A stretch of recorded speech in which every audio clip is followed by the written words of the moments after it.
अस्सलाम वालेकुम। आप देख रहे हैं दलील डिजिटल। मैं हूं आपकी होस्ट नजना डार। आज हम जिस टॉपिक पे ये वीलॉग रिकॉर्ड कर रहे हैं वो है मुस्तकबिल बांग्लादेश का।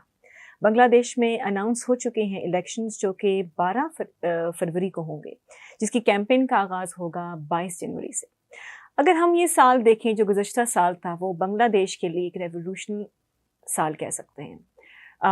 हमने ये भी देखा कि कैसे बांग्लादेश में डिफरेंट प्रोटेस्ट मंजर आम पे आए, चाहे वो हसीना वाजिद का केस हो, चाहे उनको सज़ा सुनाई हो, चाहे हसीना वाजिद का बांग्लादेश से फ़रार होना, छोड़ के जाना, वो तमाम चीज़ें जो हैं बांग्लादेश के लिए बड़ा ही रफ़ पैच जो है वो साबित हुआ।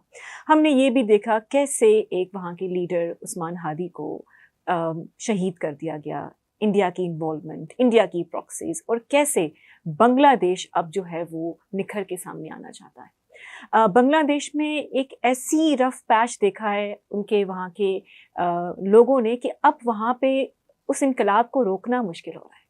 बांग्लादेश को समझ आ रहा है कि अब हम कैसे अपने आप को बेहतरी की तरफ लेके जा सकते हैं, हम कैसे अपने आप को उस सेटअप से बाहर निकाल सकते हैं जो हमेशा उनके खिलाफ ही गया है।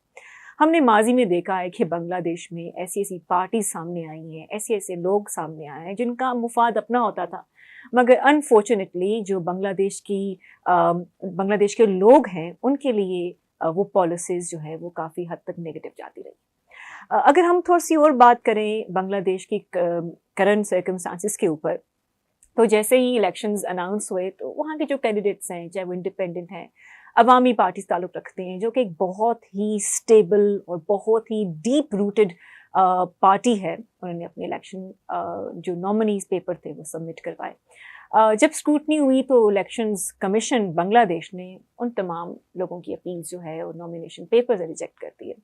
अपील दायर हुई, उसके बाद केस की हेयरिंग हुई, फिर जाके उनके जो पेपर्स थे उनको दोबारा एक्सेप्ट किया गया।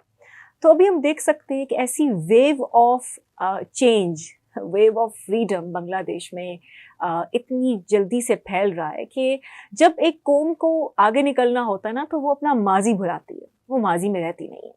तो बांग्लादेश की जो अब की प्लानिंग है, हम ये भी देख रहे हैं कि कैसे पाकिस्तान और बांग्लादेश फिर से इकट्ठे आ रहे हैं। फरवरी में हम ये भी एक्सपेक्ट कर रहे हैं कि बांग्लादेश और Pakistan from Karachi to Dhaka air travel भी उसको जो बैन था, वो जो सर्कमस्टांसिस थे, वो हर्डल्स थी, वो तमाम ख़त्म होंगे और एक डायरेक्ट फ़्लाइट का आगाज़ होगा, जो कि पाकिस्तान की इकॉनमी के लिए, पाकिस्तान के ख़ित्ते में जो बढ़ती हुई एफिलेशन है, जो पाकिस्तान अब जैसे ऊपर आ रहा है, वो भी बड़ा ही बांग्लादेश उसको देख रहा है। क्योंकि देखें, खित्ते में जहाँ पे इंडिया है, चाइना है, पाकिस्तान है, बांग्लादेश है, वहाँ पे आपकी पावर मैटर करती है।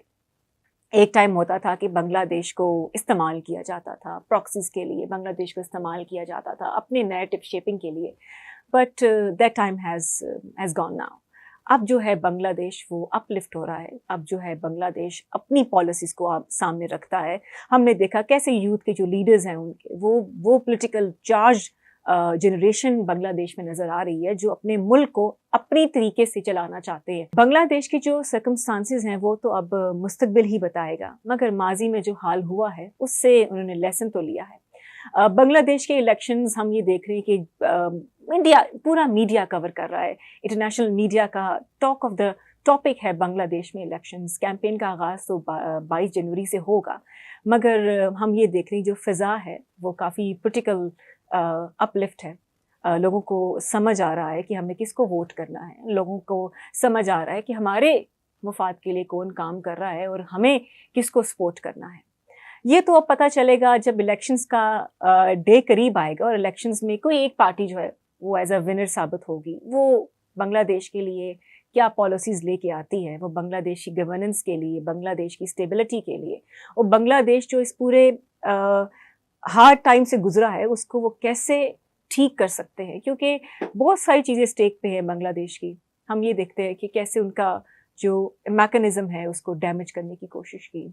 अब बांग्लादेश को ये भी समझ आ गया है कि हम अब किसी के हाथों इस्तेमाल नहीं होंगे, और बांग्लादेश को ये भी पता चल गया है कि अब हमें अपने लिए स्टैंड करना है। वो मुल्क जिसको एक कहा जाता था कि बड़ा ही, यहाँ के लोग बहुत हार्ड वर्किंग है, यहाँ के लोग बहुत मैच्योर हैं, अब वो नज़र आ रहा है कि वाकई वहाँ की जो अवाम है वो अपने लिए सोचती है, اپنے لیے سوچنا چاہتی ہے اور اپنے فیوچر کے لیے وہ اس چیز کو اسٹیبل کرنا چاہتے ہیں کہ ان کی آنے والی نسلیں جو ہیں وہ بنگلہ دیش میں خوشحالی دیکھیں، اسٹیبلٹی دیکھیں. اور جیسے ہم یہ بھی دیکھ رہے ہیں کہ ایفیلیشنز آ رہی ہے پاکستان کی طرف، اور پاکستان سے بھی بہت زیادہ ہم نے دیکھا ہے کہ کیسے ایک اکنامک سمٹ میں جب دونوں ملکوں کے جو ریپرزنٹیٹیو تھے انہوں نے ملے اور انہوں نے ایکسچینج کیا تمام وہ جو وہ کام کرنا چاہتے ہیں، وہ ڈیولپمنٹس کرنا چاہتے ہیں، تو یہ پاکستان اور بنگلہ دیش کے لیے بھی ایک بہت اچھا ریلیشن ثابت ہوگا، and we are looking forward for that.